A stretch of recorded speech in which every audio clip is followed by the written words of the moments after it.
Good morning, channel friends. Can you hear the echo, Franco? How do you do? So, today's project is super cool. This won't be a project I finish today, it's an entire room. It's large and has been neglected for years. My 3 children have come and gone, and this living room is really a mess. It has become the dumping ground for everything not immediately needed. But now I'm fed up. It's messy and deserves to be pampered. So, what do I do? Work alone? No, I can't, it's too big. Emma is coming, but I need some help. That's why I called my friend Luca. You are a Magic Paint reseller. Yes, I am a reseller. Since 2020, since pre-pandemic, it seems bad to remember before and after pandemic, though. Come on, it's not a too bad memory after all. Moreover, this year you have also opened a little all-magic shop in Turney. A little magic shop, yes. But if you go to Turney, you should visit both the magic shop and the other one. You'll enter Toyland, and you can't help but spend it all in there. Details aside, Luca will also bring me several items to place in here. Apart from this, I chose Luca because he is very eclectic, but also because he really understands the environments and personalities of people. So I thought I could do it. I could call lots of people I know to help me, but for this project, I want Luca's help. Just for the difficult ones. Yes, indeed. Gyms where there are no gyms, pools where there are no pools, and this living room is a mess. It's difficult because this is an important house with its own history, so I can't take credit for anything as I found it practically with this soul. We'll use what it has. We need to make the most of its essence. We are responsible for something wonderful. Yes. But I know we will make this environment practical and frame it just right. Yes, but we will be working on furniture, a bed, a chest of drawers, furniture to restore, and a paneling. We won't finish today. It will be an epic. Let's get started. In episodes.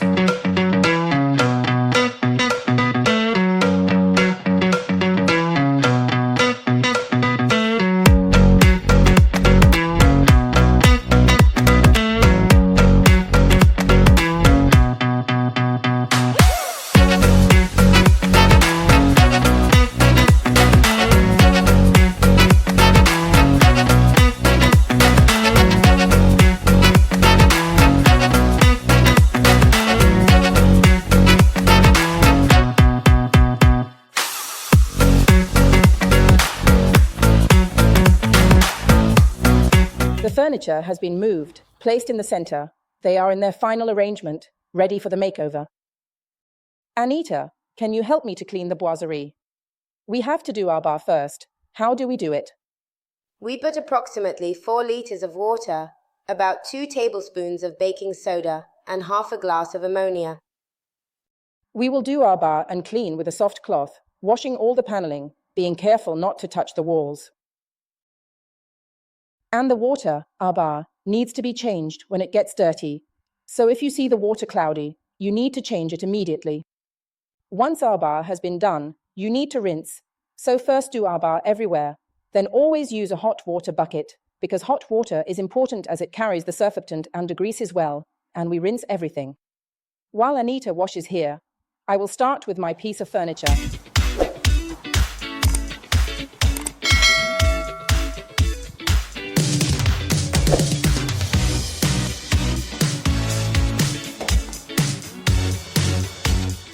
On this piece of antique furniture, I need to restore several things. Someone over the years has put on sloppy paint, dripping gold all over the place. If you look closely, you can see some ugly imperfections. Always remember, if you have to touch old pieces and ruin them, just stop. It is better anyway either to leave it as it is, until you have the opportunity, or call someone to help you. I don't know why they did it here, probably because it was chipped. They took some gold paint, and they made a mess on the rosette part, painting it with a brush. So I have to reproduce all these colors and rebuild everything, both the gilding and the antiquing, which at the time was done with liquid bitumen, and I will use liquid waxes. This is a beautiful piece of furniture, but it still needs help because it has been damaged by whoever handled it. Come and see. Look at this. You see this is gold, and they applied this paint with a brush, and they went out and painted without holding back everywhere. Here they made this piece and poured gold over it. You see, it's poorly done here. If you examine this point, in trying to make this golden edge, they poured underneath and made this mess. When I tell you, if you are not able, do not touch, it is for this reason, because there are pieces that have an important history behind them. For example, this one is all hand-painted. Look at this door. It is all hand-painted, and you can notice the decorations underneath, which are truly magnificent. It was given to me by Monica, a friend of mine, years ago, and I have fixed one, the slightly smaller one that was at her house. And now it's time to fix mine, which has been here for so many years, because I didn't have the time to focus on it alone, and I thought rather than do it badly, I'll do it when I have the time. Now it's time to fix it. So, a soft cloth, a good wash, as I need to work on it later. We remove all the leftovers and also remove some of the liquid bitumen, preventing me from working on the base.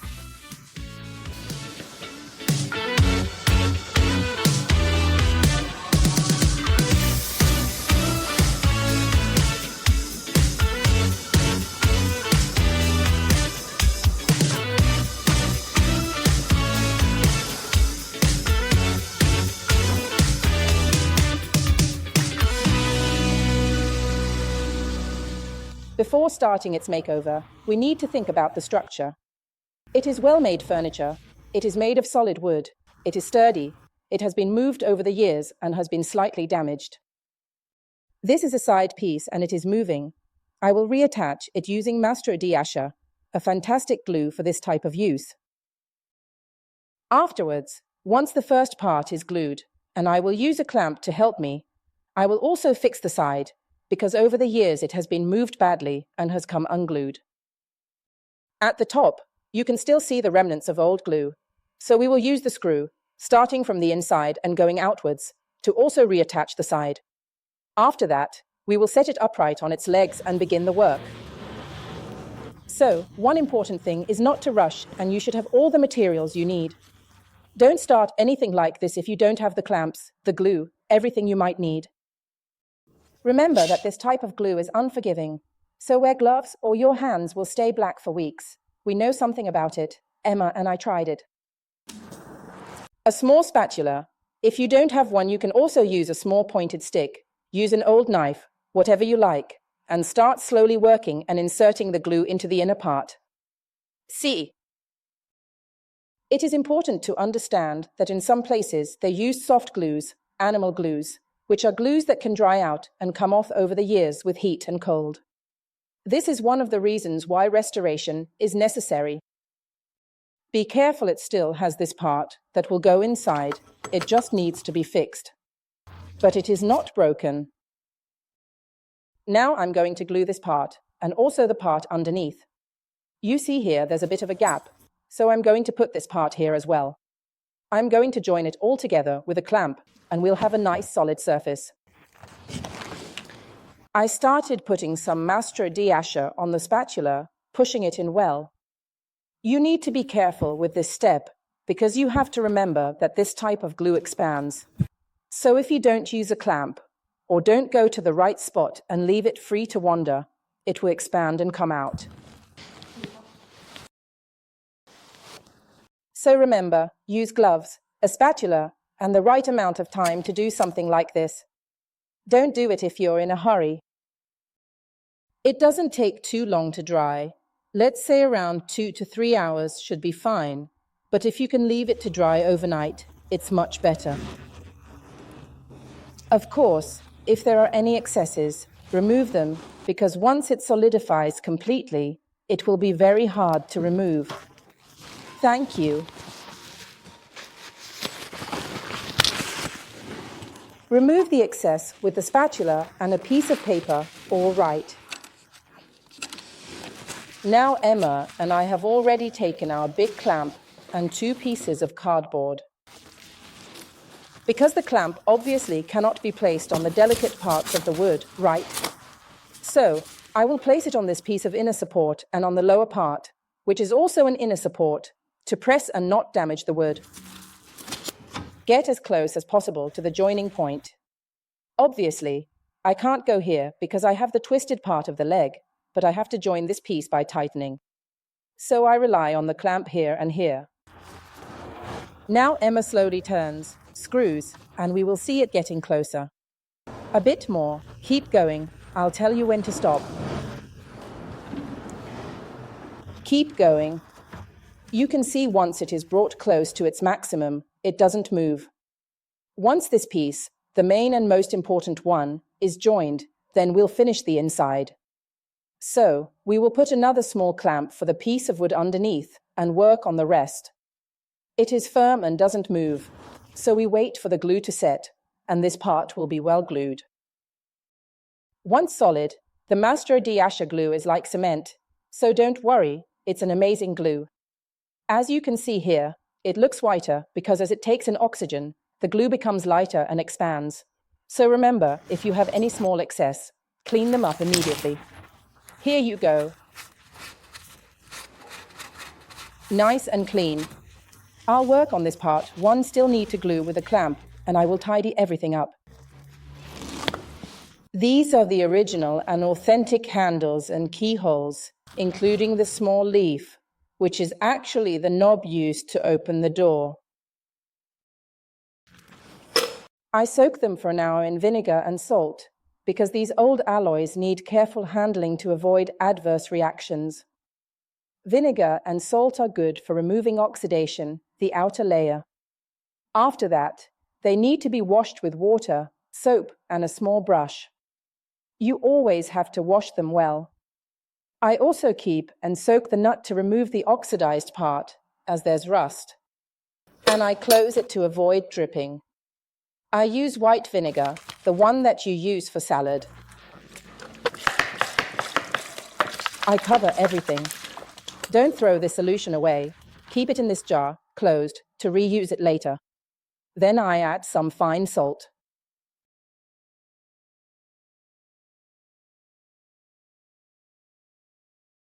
I create it by eye. There isn't a recipe. I close it.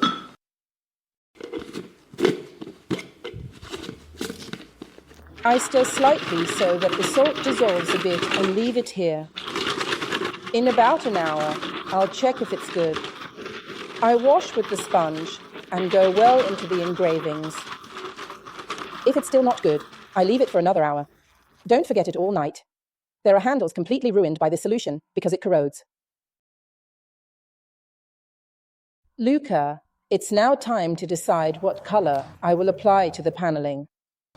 Because Alessandra, who will be here tomorrow, wants to know what we have decided for the backdrop. Because according to the backdrop, everything changes. There may be shades that absorb more shadow or light. So we need to be careful about what we propose. I already know there are two colors you would never choose, but I included them because people at home need to see them. At home, they are anxious that if they don't brighten up the room with a light color, it won't be luminous.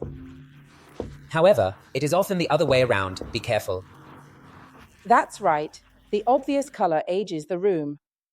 So let's start by saying that I don't mind having this room bright, meaning that I use it more as an evening relax area, a leisure area.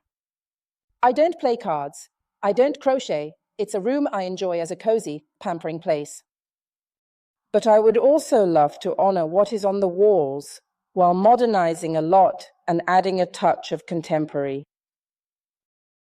There are colors not suitable for this, but we will demonstrate at home that using a light color does not always rejuvenate, rather it does often do the opposite.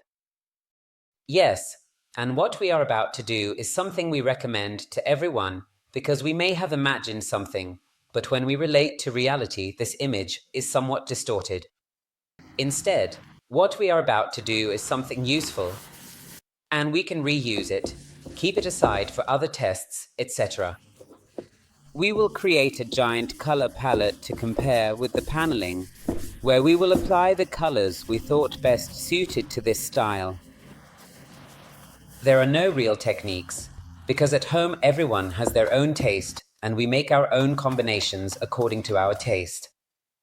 We will obviously use our own taste here, but in this color palette, we have picked up everything we have in here as a color, and then we will work out what we think looks best. So, I applied clear sand, a color that I almost always forbid when you have houses with, let's say, strong colors like mine. I don't like those who always recommend light colors because they brighten up the space. For me, the lightest color allowed here is this one, which is dark sand. And in some houses, dark sand is a full gray. It almost looks like a very dark color.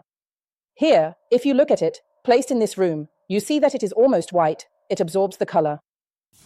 So, be careful. If you have warm floors, classic floors, if you have areas that cannot handle whites, don't just take advice from a friend, the neighbor, or the person who sold you the tiles saying that white always brings light, because it doesn't work that way. It's a vague answer. You are good, nice, kind, but they know that I am mean. Jokes aside, up close you can see, Franco, the total difference between dark sand and clear sand. And it's a world of difference. Look here. Now I'll add Rocha. You already said that you don't want it. Why? Should I say it? Yes, you explain it, just a bit. Well, we've already said it won't be Rocha, because we would make everything too similar, so we'll be in an environment.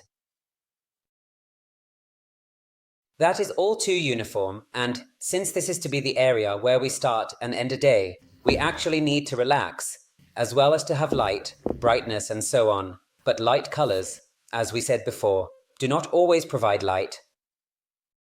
This is something I'm highlighting a lot lately, even with wallpaper, even explaining that darker ceilings compared to the walls do not take away light, quite the opposite. To give light, there are walls to be made light, and there are walls to be made dark. Look at the difference, spread out here.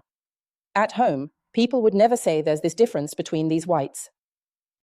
And then I often receive some husbands who are crazy. They come in and tell me they want a white, but what white? A white, but I have 7 white. This one for me is white, for example. And they say then it's not white. You see the perception we have of whites changes. Yes, however, any color next to another changes a lot too. And now we apply the new white. This is the new white. Since it arrived, pepper blue has shaken everyone's conscience. Let's put it that way. And it is the true new white, because people realized that, when used sparingly and placed in the right spots, it gives an incredible elegance and brightness as it highlights and illuminates everything else. And it captures many styles. Exactly. It really goes well with Baroque, classic furniture, and IKEA furniture. I often mention IKEA furniture since furniture might be more squared and modern to convey a type of style, as IKEA owners have a clear style in mind. All right, we have 4 completely different colors. An ivory white, so that tends neither to gray nor to optical white. A sand color, because dark sand is a sandy white that becomes either warm if it is near a warm floor or wall, a warm light, or cold if it's near cold tones. So if you have a tile that is cement-like, it becomes gray. If you have a terracotta floor, it becomes warm. It's very chameleon-like. Rocha, a light color, it's no longer white. It's a very, very light hazelnut. It looks great in classic environments. Applied on linear, square furniture, it looks good because it provides a very warm effect. Pepper blue looks good everywhere. In summer, in winter, in spring. Whoever tries it then is biased. So, take the palette and we'll see it on the paneling. Is it easier now? Yes. Emma, be sure to send a photo of this shot to Alessandra so she can organize herself. Using the Rocha was a bit too predictable. The Rocha takes up a lot of the background, but it's predictable. It doesn't create a contrast. It doesn't create the effect I want. This is completely wrong. This is when you listen to the neighbor, who suggests you to use clear sand, which is always good. The neighbor, not the kind one, the nosy one that wants to meddle in your business. The jealous neighbor. The envious one that checks when you come and go with the boyfriend. Watch out. Seriously though, This is not a color you necessarily place everywhere, even if it is one of Magic Paint's best-selling colors, because it looks so good in so many environments, but maybe play on the furniture. Here it would look very bad. And then there is pepper blue. Pepper blue is not present in these frescoes, even though we have some stronger blue tones, almost a cobalt. But this pepper blue placed here is like a pass key, timeless elegance that will look beautiful now and will still look beautiful in a few years. It will be a frame. Are you still sure, or want to try another one? I'm sure. So, Pepper blue. or they'll see soon. They'll see. Let's go. We will start with the first coat. We'll work like this. A first coat of pepper blue Magic Paint all over, and then instead of applying a second coat of paint, if needed, and the protective coat, we will apply a coat of Magic Wall. The protective paint is already inside Magic Wall, and it has a very nice semi-satin finish. Additionally, it will greatly help Alessandra, as she will create some blazes with Magic Wall. The brush glides wonderfully when using Magic Wall with Magic Wall. We will apply it to the paneling with a pointed brush, ideal for these purposes, and we will use a new roller, the one with the nap. You see this with paper tape. Why? Because if you have already used it once and it's a bit wrinkled, this will lift the hair and make it soft and fluffy again. That's very important, because if it's soft and fluffy, it doesn't leave marks. So I put the paper tape on it. Then I take it off and it stays like a nice plush toy, nice and soft. What do we do now? We always keep our roller close by. It must always be loaded, see. This roller is exceptional because, whether used with paint, with wall, or with protective paint, it does not leave marks. But one fundamental thing is to always use it fully loaded. You must not press nor take too little product. Pointed brush and I pick up some color. This tray is perfect because you drain the color and don't waste it. Let's go. With the brush, you do all the outlining. Look at how well pepper blue covers. So we take the paint, we do all our outline properly, everywhere. Then, using the roller, we will carefully paint the flat part. This way we will do it faster and better, and we will lay a beautiful coat of paint for Alessandra to work on. Any questions? Do you like it? Do you like it laid out? We can confirm what we have said before. So, this roller has to be nicely loaded. So you take color, lightly unload it, so that it still has product on it, and then you approach it and try to cover it lightly, gently, without skimping and dragging. Okay.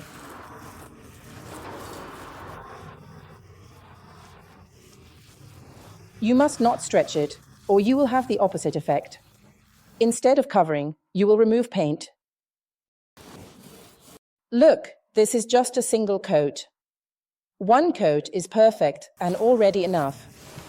You see, now I get to the end here and that's it. I could do another piece, but I won't. Otherwise, I would be taking away instead of adding. Look, the final coat is really light and velvety. I need to leave the paint on the surface so that it has a chance to self-level. This is a roller specifically designed for the application of Magic Paint and Magic Wall products. So please remember, it is not a normal nap roller. It has slightly longer fibers and really helps with coverage. But most importantly, it helps to avoid marks, which is something everyone tries to do when using a roller. People almost always use a roller because they don't like the brush strokes, right? Did you see the amazing coverage? Awesome. Last stroke. I did the entire panel, which is almost a square meter, and it took me little time. Remember that this is just the first coat. There will be a second one, which will be the finish one, because we'll use Magic Wall, and with the second coat, I will have an even more velvety result, because the Magic Wall is semi-satin. So besides being washable, covering, fragrant, and water repellent, it is also semi-satin and provides a very beautiful effect. And there you go. So this is just the first coat, and I would say it is truly spectacular. Absolutely. I do this because I want to remove the marks of the final brush stroke, smoothing it out like this, because I don't want to have different roller marks in height. That's it. Remember not to skimp. Why? If you overstretch it, you don't allow the paint to self-level and it leaves marks. So remember, when you are using the roller and you don't want to have brush strokes on the edges and you don't want the roller marks, you need to leave a bit more product, a bit more paint, so that with the final touch-up, you get a nice smooth surface. So guys, shall we continue?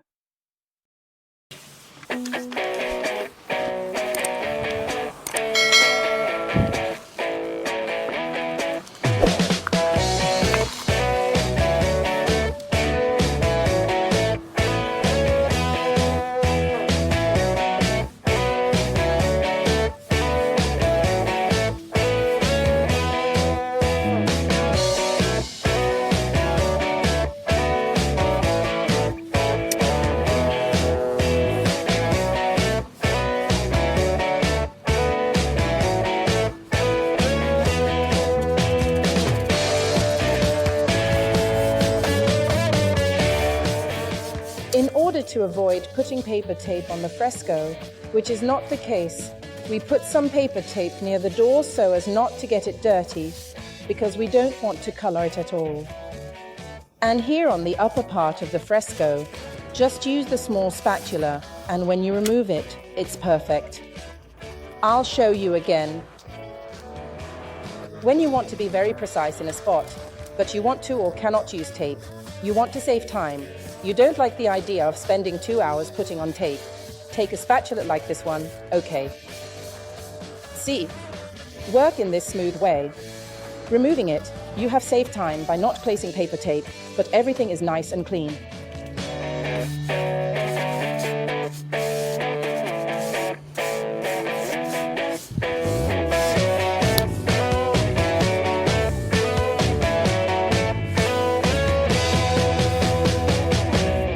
Yesterday, we were productive, as by evening we applied the first coat of magic paint all over and finished the paneling. Why magic paint on the paneling? Because on such a glossy panel, I preferred to apply a first coat of magic paint. But remember, if you have a boiserie like mine and is made of matchboards that are close to each other, or if you don't have a particular feature like mine with the material's glossiness, you can also apply directly with magic wall, because 2 coats of magic wall are very, very resistant. Now I need to think about something. How much wear and tear will this paneling have? Will I wash it daily like a kitchen? No, I will dust it when needed. Will I wash it every day like a chair or like a table? No. Always remember, the type of protection you use shouldn't be thought of as an obligation. I have always said it.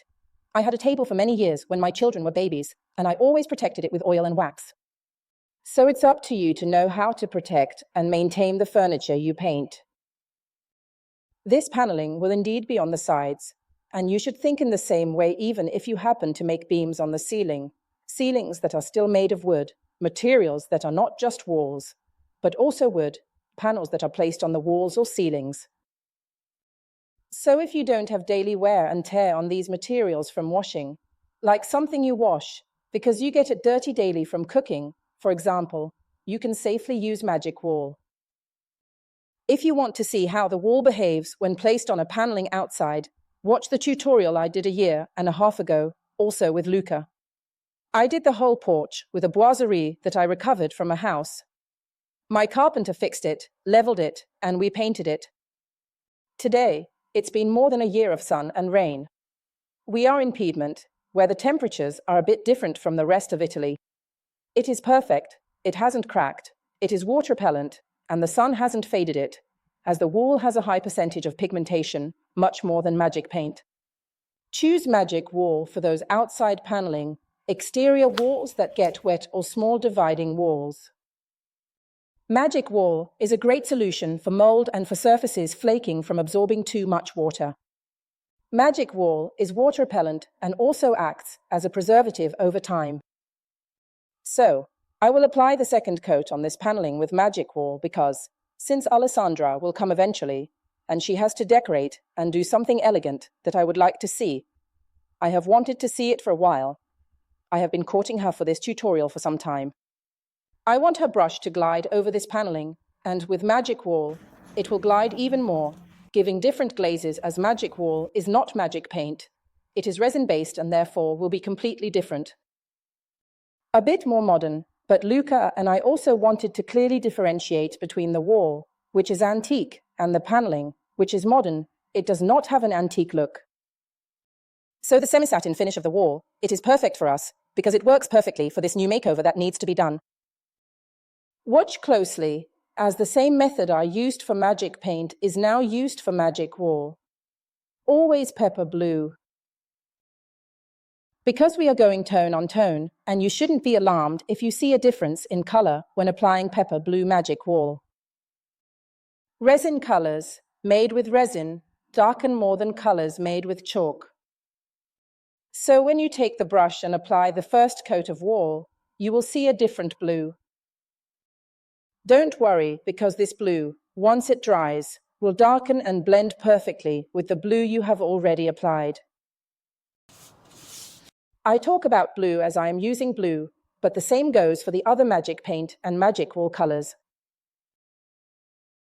So I behave exactly as I did yesterday. A nice stroke with the pointed brush on all sides to remove any defects that may be in the shading of the side panels. There you go. And then with my roller, the roller I used yesterday for Magic Paint, I smooth the surface in the center of the panel. I did this to make the task easier for Alessandra, in the sense that her brush will glide much better if there aren't too many textured brush strokes underneath, and she will be able to apply an even smoother, more linear and velvety finish on this panel. Since I built suspense and you are waiting for Alessandra to arrive, I must hurry up since you will want to see her in action. Always make sure to spread the paint with a fully loaded roller. You should never press this roller. The paint should be applied with a loaded roller and gently. I don't mind if you do it horizontally because it's more comfortable, and then vertically. The important thing is that you immediately smooth the surface without pressing and make everything soft, homogeneous and velvety, okay? This is achieved by using a full and loaded roller. The roller must not be empty. Do not dilute the paint at the end just to have more because it's noticeable. Even if you add just 5 grams of water, it will be noticeable. To achieve an even application, you have to apply it with a full roller, and as soon as you finish, very carefully and thoroughly smooth like this to remove any possible marks. Okay, but it's just a treat, a finish as if it were a feather. You see, I won't press nor pick up some color, I won't cover. Just a touch. Now I use the brush, because I have surely smudged the sides with the roller. I take the brush and gently wipe it on the sides, as I am doing now. And I am going to remove any drips, any smears caused by the roll.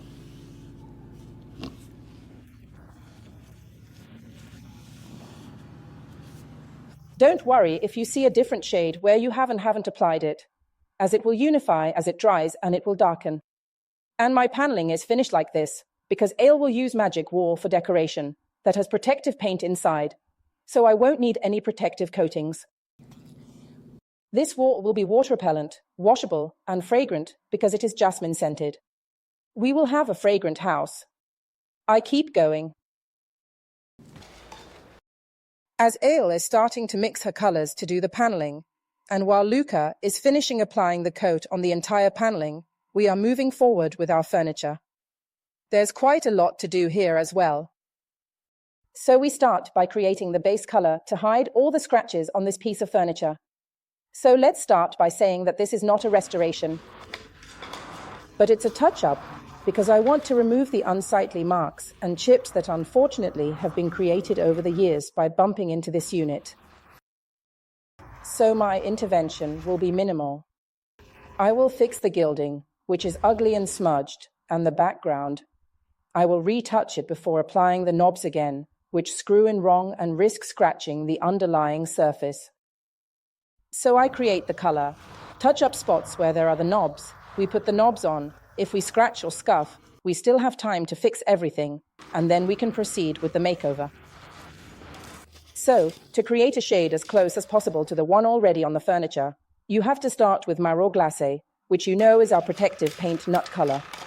I use the satin version and put some in this small bowl. I have to do all the furniture. I put in quite a bit. Emma and I had actually already tried this mixture. We will show you, and the good thing is that it's viscous since it's protective. So it glides well. On the other hand, it is also rather sheer, so it may not cover immediately.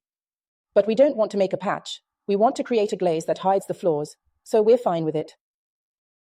We added a bit of Marron Glacé, a bit of Torta di Zucca, a tiny touch of red, and a tiny touch of black. I'll show you how to create it with my colors, as I know they stick to this piece of furniture. You should try all of this in a bottle cap, okay? Don't use a bowl to test. Take a bottle cap, add 4 to 5 drops of color to recreate the shade on a small scale. Then do it on a large scale to avoid waste. The largest percentage of color will be Torta di Zucca, exactly. So I just add it in slowly. Should I add some more Torta di Zucca? A small bit, yes, just a little.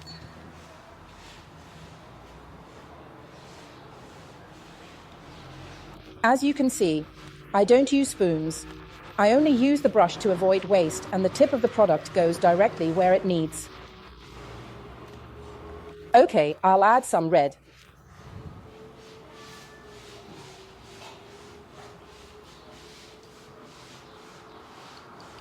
Just to warm it up. Let's add a touch of black, just a little, to give it slightly more depth. Remember, the Magic Paint Black is unique because it has shades of both green and brown. It's not an absolute black. If you use an absolute black, note it will cool down more than the Magic Paint Black.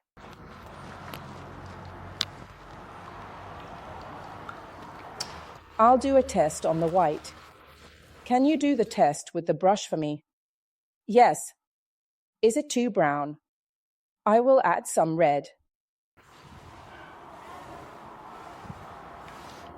Because when we apply it on a white surface, we realize all the shades our color takes, which in reality, when placed on Marron Glacé, are much more veiled. I start. We might be there. You can try it on that very damaged little foot at the back. Okay, then. Yes, I think it's right. Perfect. Now I'm gonna apply this shade using a small brush where there are knobs and keyholes. We put them on as they have already been washed and they are beautiful. Will you show them to me? Then I'll get on with my restoration, while everyone else does their work. On the paneling, I'll go ahead with this first piece of furniture. Look here. Last night, we simply washed them with Marseille soap and a sponge and dried them. Look, it's beautiful. They have a coppery shade. Then, by rubbing it, the underlying gilding came out. Beautiful. I like the antiquing they have maintained with the oxidation. Beautiful. Best of all, they are natural and original. They are not all homogeneous. Emma and I are going to work on putting the knobs on right away. Sadly, I have to fix this base, which you can see has been very damaged as over the years these knobs have loosened, and if they are not still, they can scratch the rest. I don't want this furniture to look new because it isn't. I want it to have its past marks, but I will gently veil them to remove the underlying white tint. Don't worry about the fact that they might be visible later on, because the knob will almost always cover everything, but above all, we will then apply an antique patina using the liquid waxes, so the colors will be much more muted and smooth. I am going to very carefully and gently do just this light tapping in order to remove the scratches I can see here.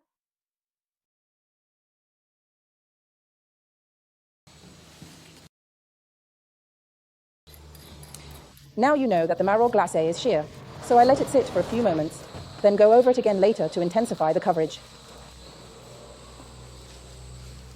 Emma, did you find the right place for the knob? Did you find mine? It was easy because there is the patch mark. Perfect, good.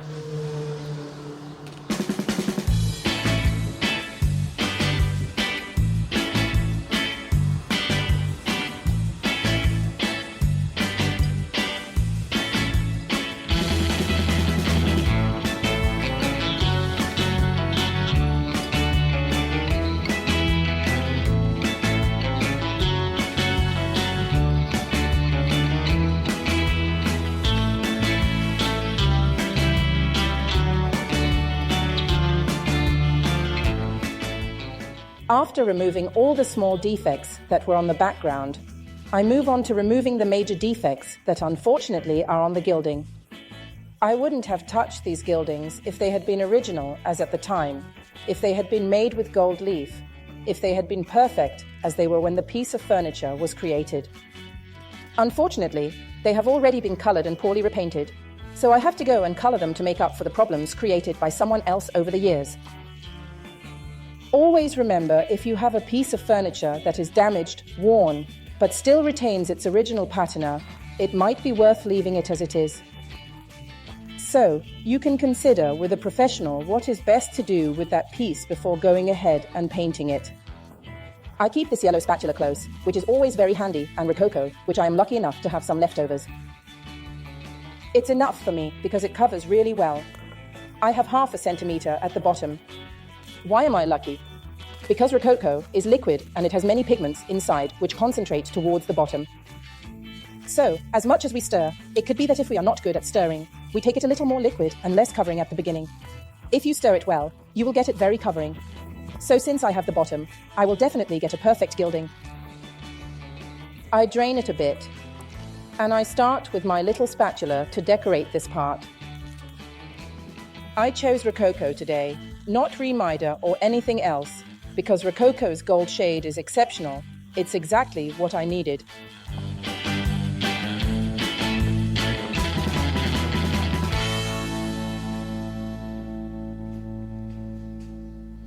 With a lot of patience, I will retouch all the golden border of this beautiful furniture. I don't mind if there are still some underlying defects, but be aware that it is a job that requires concentration, a steady hand, and a bit of patience. You can keep a damp cloth nearby so that if you happen to smudge, you can clean it with the damp cloth and make the surface clean again. Also, perhaps take a small trowel, the smaller one, because it might help you work on some slightly more curved parts.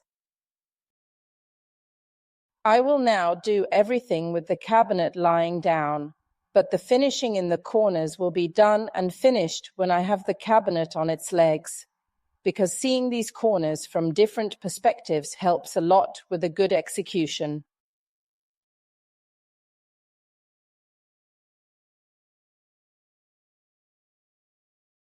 I am not worried about the damage below. I like it a lot and it is part of the years of the furniture, so I will leave it exactly where it is. So I start. I do all the gilding on the whole cabinet where is already there, the gilding, and after that I will put it on its legs and finish it, looking at it from different angles.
Finally, you are there. You made me work today.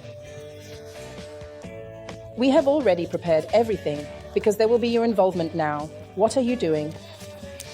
I am doing some color tests to see which shades are the most suitable.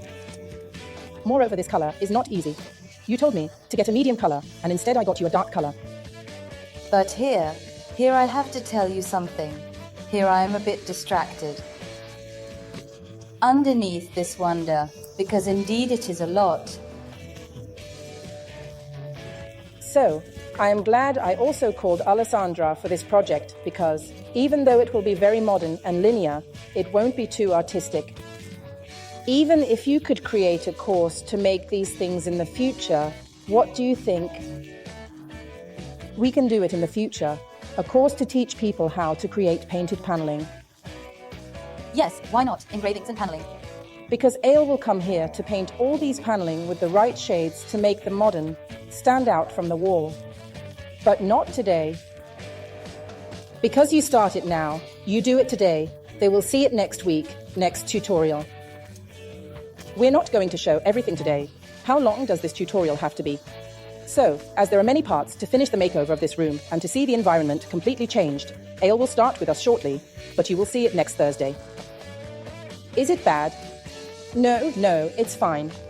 So, next week you will see a tutorial on how to make a wall paneling, using Magic Wall of course, and using very contemporary colors on these dark walls, which are not at all easy.